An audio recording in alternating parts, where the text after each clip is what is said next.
Hey, Shalom, Shalom. I want to start off, of course, giving our honor, praises, and glory unto Yahweh, Ba'ashem, Yahweh Shai, Ba'ashem, Kakwadash, Mashanakabala, Hasquam, Sha'argadar, Wakah, which is given double honor to the elder apostles, great millstone, ruler, and teach well. Because actually, I want to you, brethren, just as well as you few sisters tuning in, listening, and learning. And we're going to get right into some precepts, getting right into it. This is the book of Daniel, chapter 5, in verse 27. This is actually, I'll start at verse 25.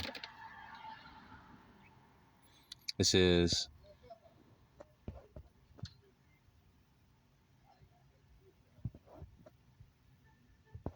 verse 25. This when the angel, started writing on the wall in the midst of the kings of the Babylonian Empire, Nebuchadnezzar's son, or Belshazzar, right? And while they were basically, doing what they did, at peace, this verse 25, it says, and this is the writing that was written mene tekel upharsin. This is the interpretation of the thing.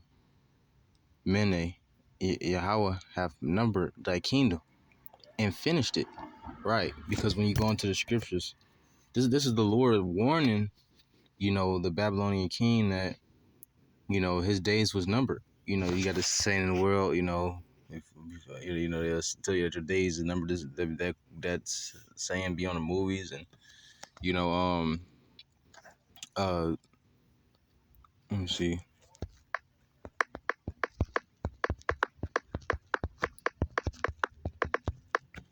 This is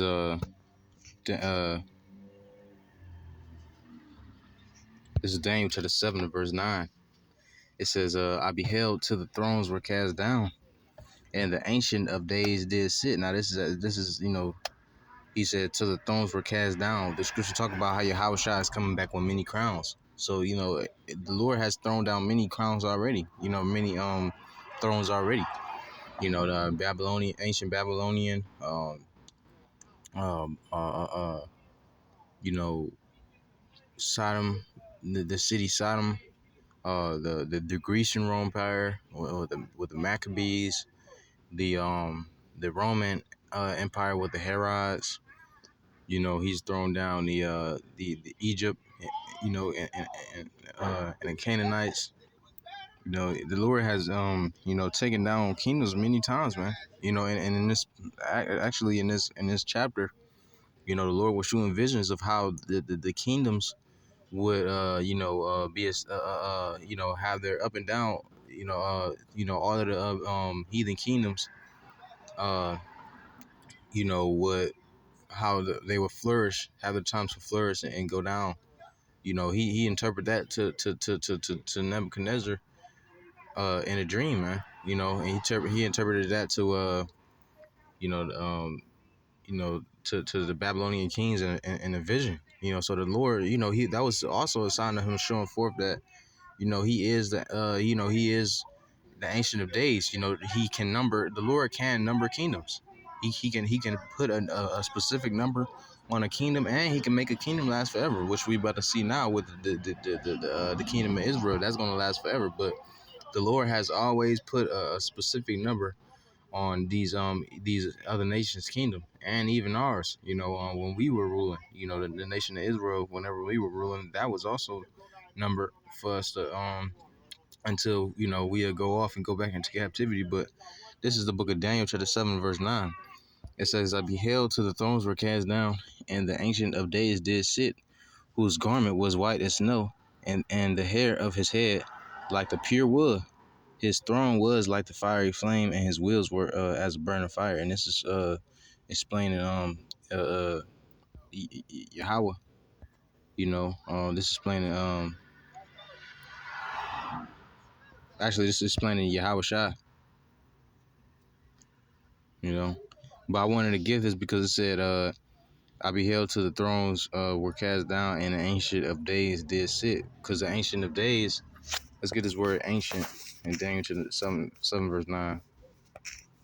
Because when you get it's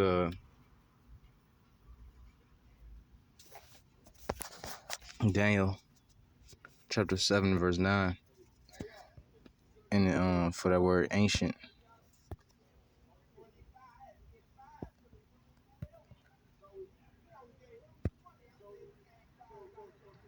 Ancient, advanced, aged, old, taken away. Right? So the aged, right? It said that the aged did sit, you know, and it says, I beheld till the thrones were cast down, and the ancient of days did sit, whose garment was white as snow, and the hair of his head like the pure wool. His throne was like the fiery flame, and his wheels is a burning fire. And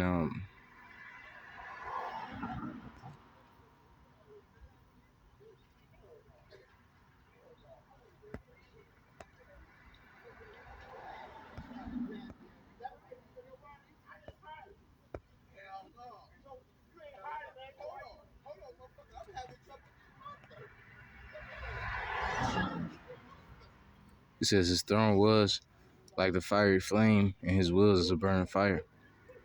And that's talking about the chariots, you know. But once again, the ancient of days, you know, the spirit that the spirit, you know, that's been around, you know, is old.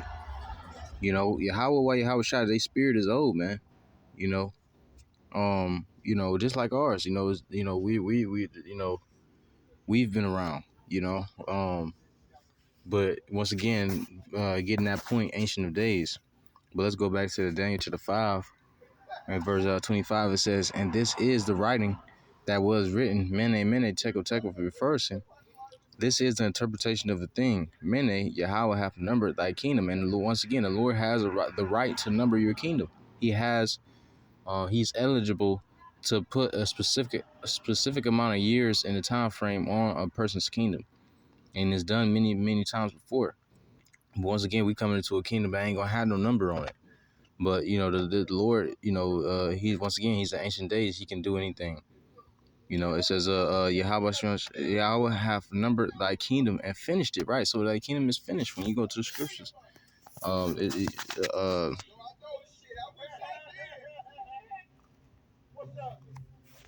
this is Job chapter 14 verse 5. It says, seeing his days are numbered. Actually, I started verse 4. He says, who can bring a clean thing out of an unclean? Not one, right? So the Lord have made those things unclean that are unclean. You know, you can't, you know, when it's unclean, you're not even supposed to touch an unclean thing. You know, it'll defile you. You know, verse 5, seeing his days are numbered, the number of his months are with thee. Thou hast appointed his bounds that he cannot pass, right? And once again, this is the Lord, another case of the Lord numbering kingdoms. The Lord is numbering this devil's kingdom. You see? It says, thou has appointed his bounds that he cannot pass, right? So, you know, bounds meaning, you know, restrictions, you know, deadlines, you know, dead ends, where your path cannot reach further than what it's bound to. And this is what the Lord is doing with the kingdom that we see today. You know, Babylon the Great, America, Babylon the Great. And once again, this is the Lord is completely righteous in his doings. You know, it says turn from him that he may rest till he shall accomplish as an hireling his day. Right. So, once again, the point being, seeing that his day is determined, the Lord can determine and in the man's days and rulership. And we're seeing that now, because when you go to the Revelation, right, when you go to the book of Revelation, chapter 12 and verse 12, it says, therefore rejoice ye heavens, and ye that dwell in them. Woe to the inhabitants of the earth and of the sea, for the devil is come down unto you, having great wrath, because he knoweth that he hath but a short time. And the Lord is cutting it short, man. You know, um, the Lord is going to cut it short. Once again, the Lord He will bring bounds. You know that the Lord is putting He has put an He can put an expiration date, and He will expire a kingdom. You know, if it's His pleasure. You know, right? This is the book of Romans, chapter 9, verse 28. The Lord can cut it short, man. The Lord is going to cut it short, and He's going to bring forth a kingdom that is going to live forever. You know, like the scriptures say. Matter of fact, I got to get this before I get that, because the Lord is once again going to cut it short, and He can if He wants to, if it's His pleasure. The Lord will do all His pleasures according to the scriptures.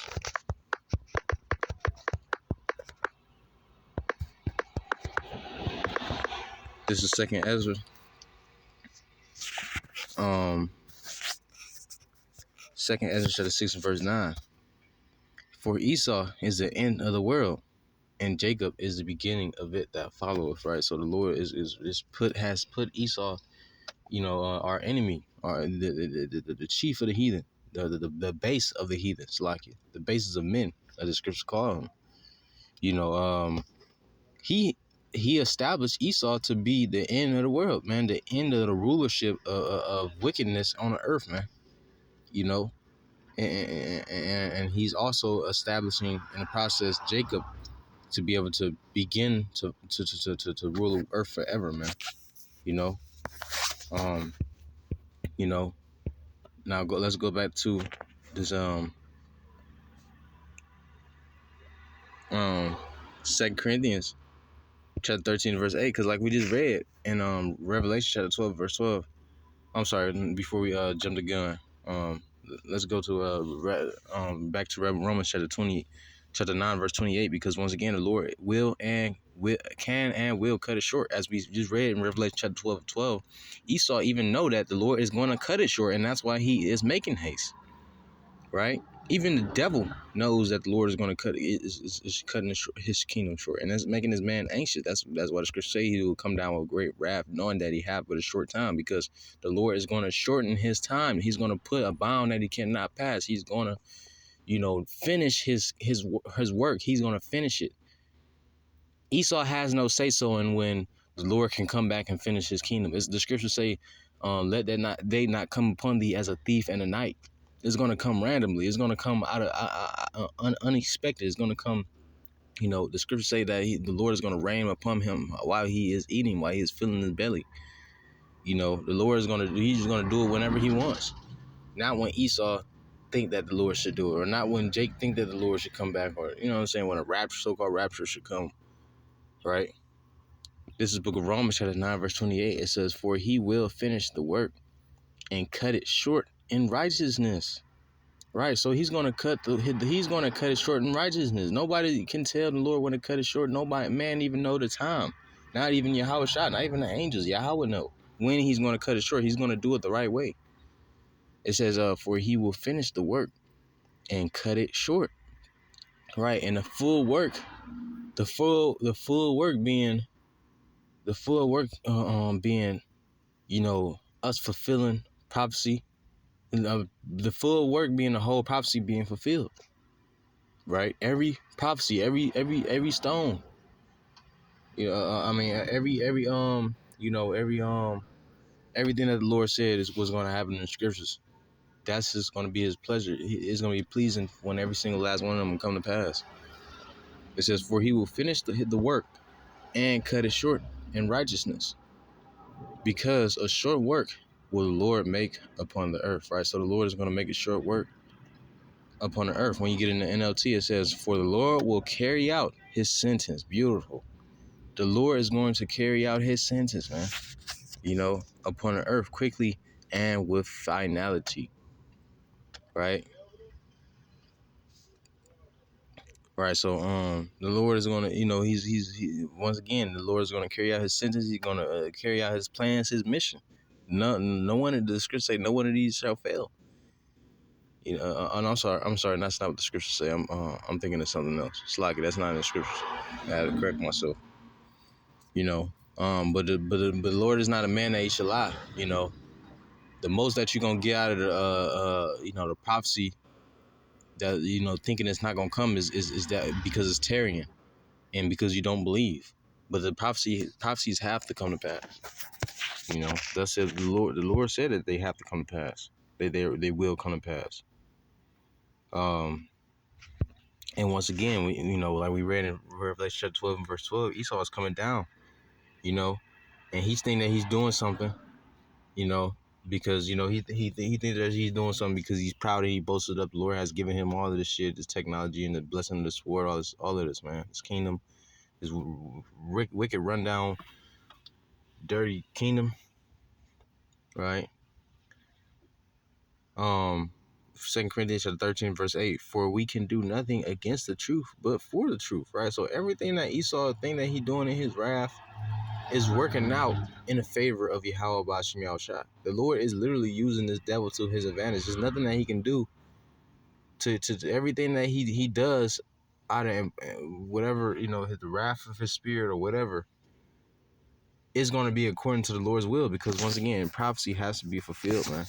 You can't do nothing against the truth but for the truth, man. You see?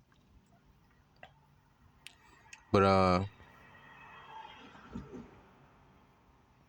yeah, that's pretty much on that. I'm gonna close out with that. Lord, when this the way Yahweh Bashim Yahushua for giving me the spirit to do the lesson. Hey man, the Lord is gonna finish this, man. He's gonna cut this short. There is bounds on this kingdom, man. We are almost out of here because there is bounds on this kingdom. But guess what? It ain't bounds on ours, man. You see? But I'm gonna close out by saying Barakatah Yahweh, Barakatah Yahushai, Barakatah Yahweh, Barakatah Yahushai, Barakatah Yahweh, Barakatah Yahushai, Barakatah Yahweh, Ba'ashem, Yahushai, Ba'ashem, Kakodash. Once again, Mashanaka Ba'ala, Shalom. Till next time, I say Shalom, Wa'abad, Babal, Shalom.